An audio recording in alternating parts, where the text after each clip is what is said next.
All right, here we go. Namaste. Hello, everybody. Wishing you a good moment whenever this finds you, wherever and however. So I wanted to make it just a quick talk today about how spirituality truly is scientific. And maybe I've mentioned this in some other videos. You've probably seen many things talking about this, perhaps. And it is as old as mankind is, basically.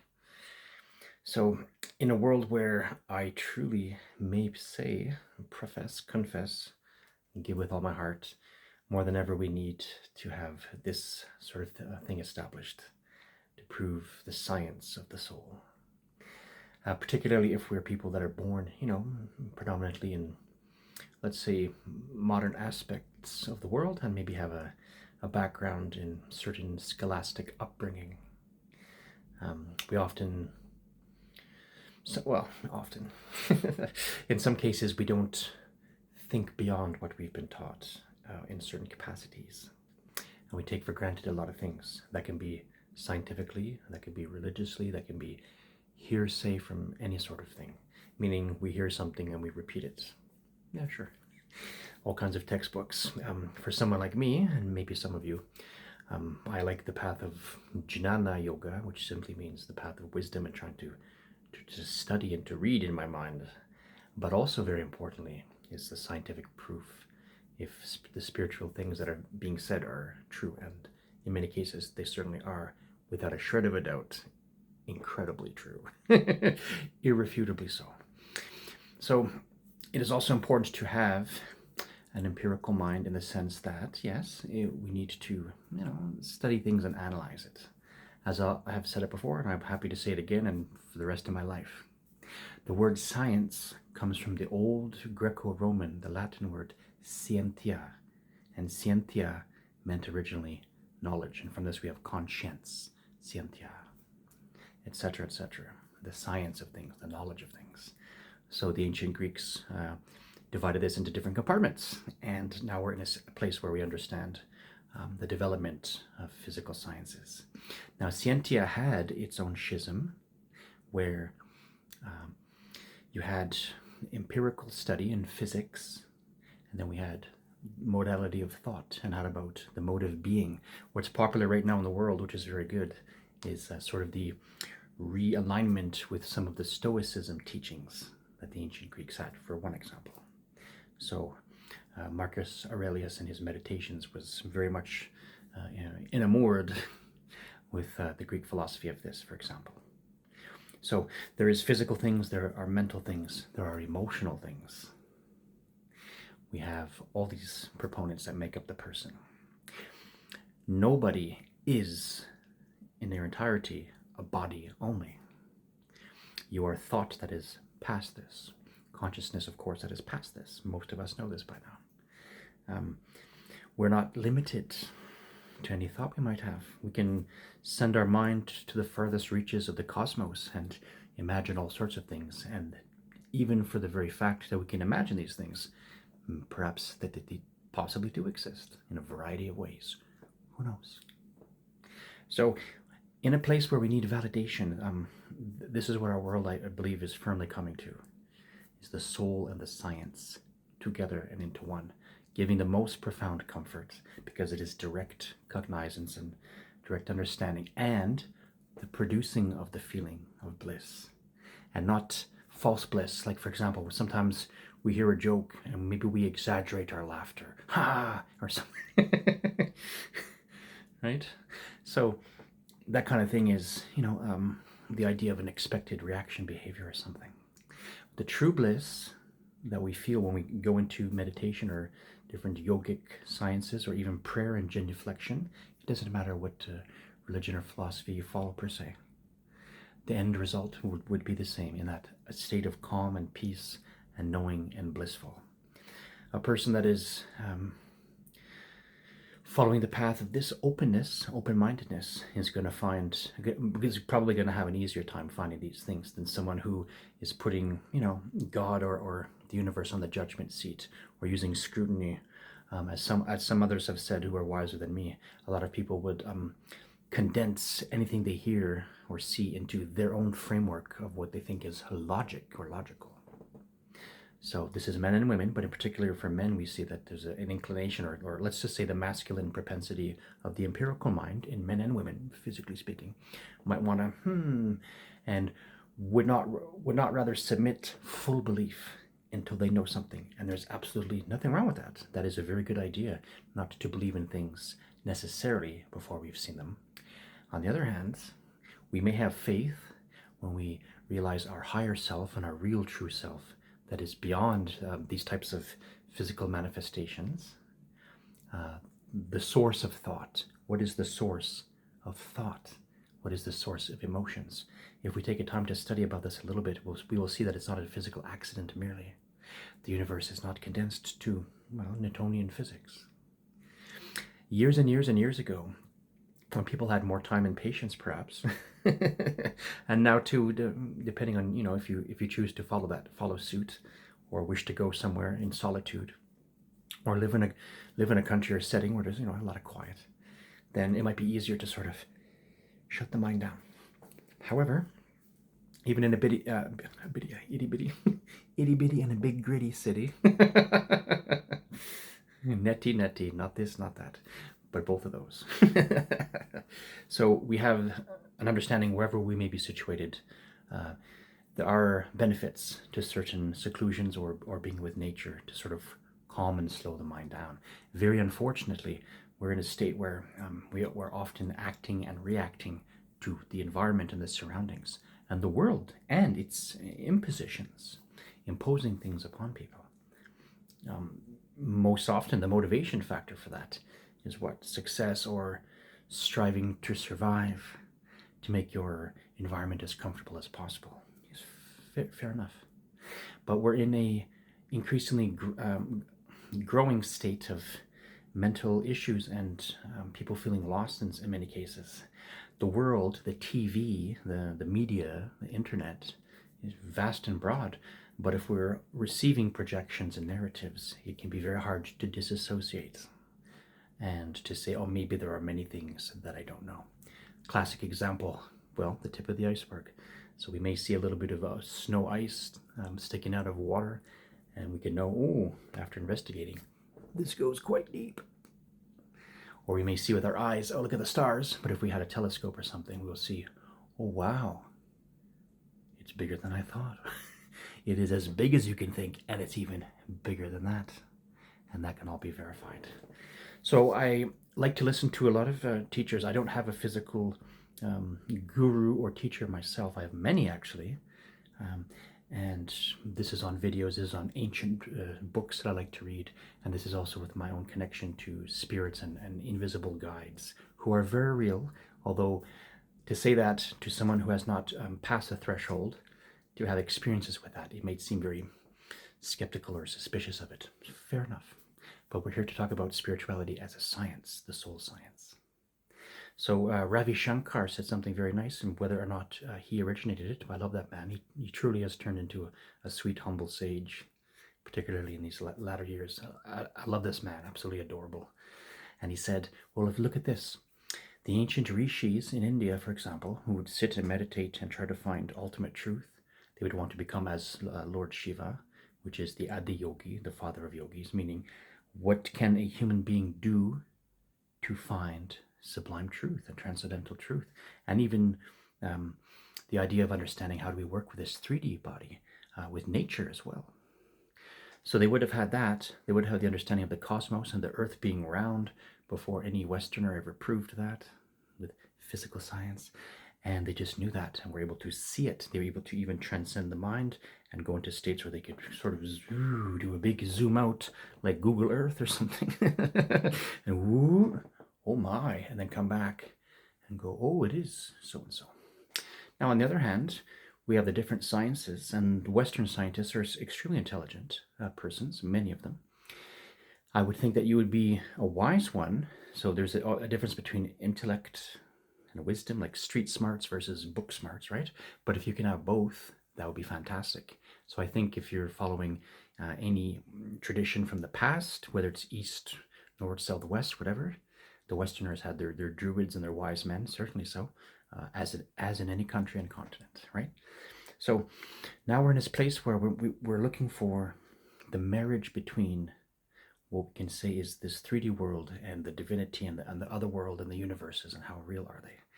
Now we have more ideas about, and even if you're in a more scientific background, you can have the idea of, yes, quantum physics and string theory and all sorts of things. And this is being proven. Again, the classic reminder, people that don't believe things until they see them, fair enough. But you will understand as well that we believed in certain things that we saw, yeah, the elements, the rising and setting of the sun and all these things, weather conditions, the body and its functions, the life and death aspect of being a human. We are all mortal as far as the body is concerned. So that's fine. But realize, yes, there are such things as radio waves and internet and all these sort of incredible things that we never saw up until recently, or they weren't able to be proven necessarily, depending, until recently. And now we can go, oh, so that is so.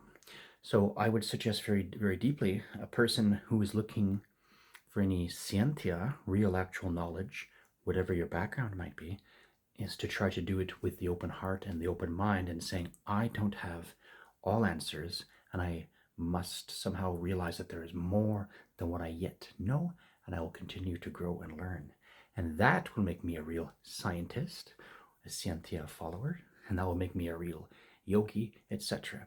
In the other hand of things, on the spiritual side, there are lots of religions that don't really go into the soul science. Many adherents to many different religions and sects of religions believe that I am my body, and that when I die, yes, I can go to a heaven, but in heaven I will look the same and I'll have the same people around me. Maybe I will have human-based sense gratification things and all these sorts of things. So in this case, religion is not correct, because we are not taking the body to the other side. We're taking the essence and the substance. In the spiritual schools, we can call this the Atma, the soul. Use whatever word that you might like, the life force. So we are this, and we are mixed with this 3D reality. One of the reasons that I particularly love, for example, I follow Shiva a lot, is because it is about the seed-giving spirit, the thought, the root of things, and then the mother aspect, which is in this three, so Shiva and Shakti, and that is the female principle of that which will be the mother, and which will birth, and which will house and hold the entity. So these elements come together, just like you have in many pagan schools of thought, if you want to call them that. It doesn't have to be pagan, but you have the elements, yes, all the elements that make up the body, and then the life force and the mind force, the heart force, the Atma, that is the life of it, certainly so. Now, it's not about arguing and proving things per se, but I just recommend to anybody to really think about what I'm attempting to say here, and that it is very good to have factual proof and soul sciences of things, and to give wonderful happy bliss, because the knowledge is purified and cleansed, and the veils are taken away, and the shadows are taken away, and the dust, as one of the great allegories or metaphors is, washing the dust off the mirror and then seeing yourself quite clearly, rather than, it looks like that, it has the shape of that. What do they call that? Pareidolia? When you see something in nature, oh, it looks like a human face, or that looks like a dog or something. Right? So to know something as it is exactly. In Plato's famous allegory of the cave, when he said human beings are here operating, but they're looking more at the shadows of what is rather than the truth of the source of what is. Scientia. So the one beautiful thing about practicing some, let's call them yogic techniques, let's call it meditation. You want to be a Buddhist, go for it, or whatever. You can be a scientist and an extremely spiritual adept, big time, most certainly so. Einstein, if we're going to mention that gentleman, because he's world famous, right? He himself was a super strong believer in God, and he knew the origin of things. Or let's say Aristotle's third man argument, meaning, yes, there's a source for these sources. Where does that come from? or not just suddenly appear out of the thin air. So they call that the prime mover in the Greek school of thought, but whatever you want to call it. So we're in this universe, and we have, the human body is no doubt the best vehicle for enlightenment.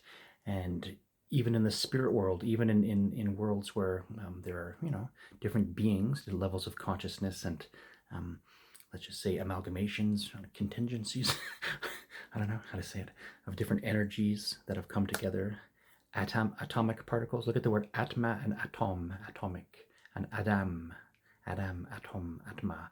It's all kind of the same and has sort of the same root source ultimately. If you really look behind differences of language and culture things, we can see most often than not, words have the same root in something when we retract.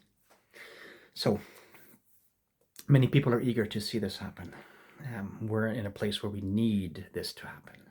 We need the soul science to be provable, certainly, and it can be, and it is, if you take the time to do it.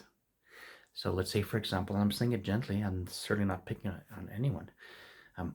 Let's just say somebody spent and dedicated a lifetime, and didn't say me, I'm saying someone, who is able to meditate all the time, or they live in the mountains or something. And there's people like that still to this day, very much so. And that can be in any country, it doesn't really matter. So let's just say that those people exist, and they spend, or in the past, thousands of years ago, and they spent time all day long, or a lot of it, waking daytime hours, and trying to uncover what is the soul and what is the self. A person that spends time examining consciousness by itself and looks at the different levels. Well, why do I feel this when I think that? And am I limiting myself if I think that way? Is this causing me peace or not? And these are all verifiable things. Anyone who does calm and deep breathing, whether you believe or don't believe in any spirit, even if you don't even believe in the afterlife, but I hope you'll come to see that soon before you die. Then you will anyway. So try to see it that way, and take the time to actually go into it and look at it. So similarly, we are in a spot where we must appreciate the fact that there are those who are inclined to be logicians rather than magicians, maybe, and taking the time to sort of look at things and scrutinize. But if you scrutinize deep enough, you'll find, well, the God atomic principle, even in the tiniest proton, electron, neutron, and the smallest little thing we can name. I myself am not a great scientist in the terminology, you'll forgive me. So let's look at this. All these things, if you go into it so far, you'll just say, well, this life atomic, it is life itself. How do we describe that? And is it reduced to mere physics and chemicals? So if the production or the result is you spend some time trying to, go into yourself deeply and find the great peace, you'll see that it is so. I must quote the great sage Patanjali over and over. The truth is closest to the one that wants it the most. That's just by default, and that could be in any given school of thought. It doesn't even have to be spirituality. But we must go and go and go until the result would be a very deep, peaceful understanding, because truth should give us a smile and a calmness in the heart and a certainty, and not give us anger and rigidity, or a sort of a gray, dull modality of existence and being. God is love and God is wisdom. If we're going to use this word, the source. We are here to have all these experiences, obviously, and I think that they're very good. And it is even very important and very wonderful, even when atheists or agnostics or nihilists, or whatever combination or whatever you would like to call that, when these persons have near-death experiences and then go to the other side and see family members and see friends that they haven't seen for, well, maybe even, humanly speaking, quite some time, and can speak with God and with angels and different levels of beings, you will do it. It's a default. It is a scientific actuality. When we die, and we all must die, as you know, we will see that these things are very, very true, and what a divine, profound comfort. So my suggestion to anybody is get in touch with these deeper realities while you're still in the body, and do whatever your inclinations are. We all have to work. It takes all kinds to make this planet function. It really does. So, if I may quote the Bhagavad Gita, when Krishna says to Arjuna, well, of all things, whatever your duty is, perform your prescribed duties, your ascribed duties, your karma, but be a yogi above all things. Simply meaning, be one who is joined and looking for God, looking to join with truth. And all this wonderful things can happen. So do the meditations, do the deep breathing, and see. If you're interested in spirits and ghosts and stuff, you can witness them too. They are very real. If you want to get in contact with your angels and such, you can do that. They're also very real. So study it and bring it into your modality, should you so choose it. I am waiting for the great culmination. Some of the secret societies, they're not all that secret, but if we look at Rosicrucians, Golden Dawn persons, and many other esoteric groups and schools throughout the whole planet, even in China, even Peru, even here, even there, everywhere, even in Europe, even Africa, everywhere. People that are following this world and really waiting for the great golden age to come are very desirous to see real science and real spirituality hit. That's also one of the purposes of the shape and the idea of the pyramid, and also why they built the pyramids the way that they did. If you're able to get fortunate enough to find out the different reasons behind why pyramids were built, and a great example is the Mayans. If you want to study that, for example, you'll see why they did it that way and what it means. It is an apex moment for us, a grand culmination. Now, in today's world, it has been bastardized in a lot of cases. We have the pyramid and then the all-seeing eye. Originally, the pyramid with the eye is a holy and a very good thing. But I guess some groups have used and abused it and distorted it, infiltrated and misunderstood, and then pushed and projected out in very strange ways, such as, in some of the Hollywood things. You may see the misuse of that. Just like in Christianity, which originally was beautiful, completely beautiful. I mean, who's going to argue with Christ? Look at his words. Look at the very words. What did he say that was wrong? They killed him for being a holy man, not a bad man. So eventually, yes, humans infiltrated, and centuries passed. People didn't understand things in a certain way. Some of the original teachers or teachings kind of went off to different outskirts, and there was wars and political things, and people tried to hide the knowledge for a bit and reveal it later. All kinds of things. But the culmination, indeed, is soul science and Scientia, what we can prove and experience. And yeah, it doesn't have to even be about faith, although faith is not a bad thing. Like when Jesus said, blessed are those who have not seen and yet they have believed. And that has to do with heart. That has to do with openness. That has to do with being rewarded for having a childlike innocence and saying, yes, that is possible. I don't have all the answers. God must know. The universe must know. And if I have the ability to learn, maybe I will try to learn that. So let's put it that way. So I recommend people do, if you want to have these things proven to you, you really can research it. I can't give you all these answers in a short video, but you can do a lot of reading. You can videos. You can spend time walking in nature and thinking about it. Be open to possibilities. The closed mind is the enemy, even as they say in the old, what was that, a Roman emperor quote or something? Fear is the true enemy. Doubt is the true enemy. So fear and doubt. But when we have love and openness and compassion, then all manner of doors can open. Like when Jesus said to Nicodemus, enter the kingdom of heaven as a child. Enter your scientific realm or genre as a child. Let's never be smug and think we have all the answers, because we don't. But many answers are out there and easily available. Thank God for the internet, for having many things free and accessible right now. All right, guys, much peace to you. I love you. Have a good moment whenever you see this, and, well, do some research and see. You can prove and have proven to you, and I promise it, a wide variety of incredible things. Incredible things, incredible entities, incredible layers of the mind, like in the Buddhist metaphor or such, when they said like throwing the pebble into the water, into the pond, and each ripple was a growing level of consciousness, So we are insofar as being a human incarnated here, yeah, we are the stone tossed into the water. Plunk! For the mind frequency and for the heart frequency to expand and for us to become incredible beings of divine love and light with certainty. Not mere faith, but certainty. That is a wonderful position to be in.